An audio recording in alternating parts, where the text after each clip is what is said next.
British Prime Minister Boris Johnson will face a vote of confidence on Monday.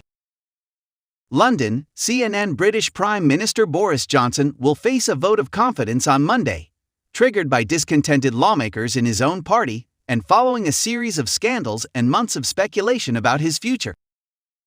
Graham Brady, chairman of the 1922 Committee of Backbench Lawmakers, said in a statement Monday that the number of Conservative Party parliamentarians calling for the vote had reached the necessary threshold.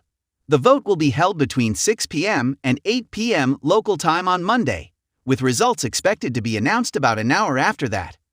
If 180 Conservative lawmakers, a simple majority, vote against Johnson, he will cease to be leader of the party and will be forced from office, less than 3 years after winning a general election in a landslide. Under Conservative Party rules, Johnson would not be allowed to run in the leadership contest following his ouster. If Johnson wins the vote, he will remain both as leader of the ruling party and as prime minister. Johnson's premiership has been shaken by the so-called Partygate scandal, with months of allegations of parties and gatherings at the heart of his government during various stages of pandemic lockdown eroding confidence in his leadership. A damning report by senior civil servant Sue Gray, published late last month, found a culture of partying and socializing among Johnson's staff while millions of Britons were banned from seeing their friends and relatives. He has also been criticized for his response to a cost of living crisis. According to PA Media, the Prime Minister wrote a letter to Conservative MP on Monday, urging them to support him and reminding them that he led the party to its biggest electoral win in 40 years. Johnson said the confidence vote presented the moment to draw a line under the issues our opponents want us to talk about and to focus instead on what really matters, according to PA. Johnson will address the 1922 committee personally ahead of the vote, Downing Street said. While the vote is confidential, a number of Conservative MP have publicly voiced their opposition to the Prime Minister. Jeremy Hunt, who lost the 2019 Conservative leadership election to Johnson and is seen as a potential candidate to replace him, said he would vote against Johnson. Hunt is a well-known figure in British politics, having served as the Health Secretary and the Foreign Secretary in the past. Having been trusted with power, Conservative MP know in our hearts we are not giving the British people the leadership they deserve, Hunt wrote on Twitter. We are not offering the integrity, competence and vision necessary to unleash the enormous potential of our country. Another Conservative MP, Jesse Norman, told Johnson that his remaining in office not only insults the electorate, it makes a decisive change of government at the next election much more likely. Norman, who represents the Hereford and South Herefordshire constituency, released his letter of no confidence just moments before the vote was announced on Monday. While he said the Prime Minister's response to the Sue Gray report was grotesque, most of his letter focused on Johnson's other policies, including the government's new policy of sending some asylum seekers to Rwanda, which Norman called ugly, likely to be counterproductive, and of doubtful legality. Conservative MP John Penrose quit his role as the UK government's anti-corruption czar on Monday, claiming that Johnson had broken the government's ministerial code and quoting the Sue Gray report, which highlighted failures of leadership and judgment inside Downing Street.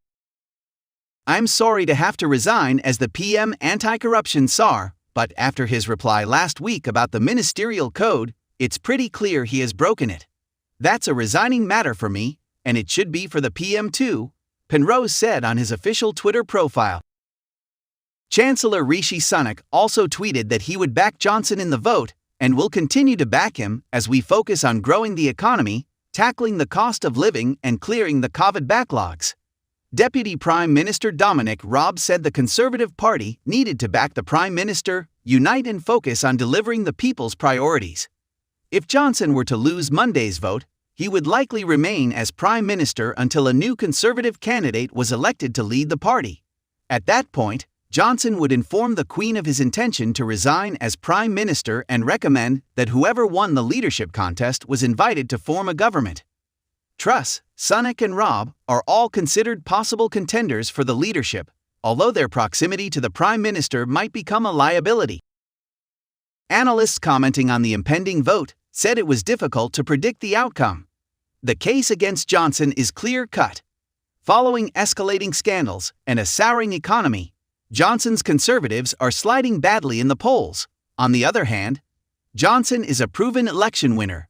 This counts for a lot. Callum Pickering, senior economist at Berenberg Bank, wrote in a note to clients. In the last general election in 2019, under Johnson's leadership, the Conservative Party won its biggest majority since 1987. Mujtaber Rahman, Eurasia Group's managing director for Europe, wrote in a note to clients, if there is a sizable vote against him, say 100 MP or more, Johnson may be irretrievably damaged. He and the public will know that a sizable number of his MP do not support him. If Johnson wins the vote comfortably, he could arguably emerge stronger within his party. Under current party rules, which can be changed at any time, he'd be immune from another leadership challenge for 12 months. A narrow win, by contrast, would leave Johnson's reputation diminished even if it does not topple his government. Disappointing results in this month's by-elections could heap more pressure on Johnson ahead of a national general election expected in 2024. Starmer said the vote on Monday was the beginning of the end. If you look at the previous examples of no-confidence votes, even when Conservative prime ministers survive those, and he might survive it tonight, the damage is already done, he said. Johnson's predecessor Theresa May was the last sitting British leader to face a no-confidence vote from their own party. May narrowly survived that vote, called amid months of chaos over her doomed Brexit deal, but ultimately resigned months later.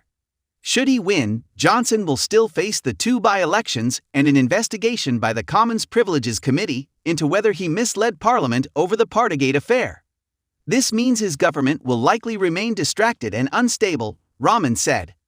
Under Conservative Party rules, if MP want to get rid of their leader, they submit a confidential letter of no confidence to the chair of the 1922 Committee, a group of backbench lawmakers who do not hold government posts. The process is murky. The letters are kept secret and the chair, currently Brady, doesn't even reveal how many have been handed in. When 15% of Conservative lawmakers have submitted letters, a vote of confidence is triggered among all Conservative lawmakers. The current makeup of the House of Commons means that at least 54 MP have submitted letters of no confidence. The scandal over parties is not the first to dent Johnson's reputation. He has been dogged by accusations that he accepted improper donations to fund a renovation of his Downing Street apartment, while his government has been accused of handing lucrative COVID-19 contracts to people with links to the Conservative Party. Johnson's spokesman has insisted he acted in accordance with the rules at all times.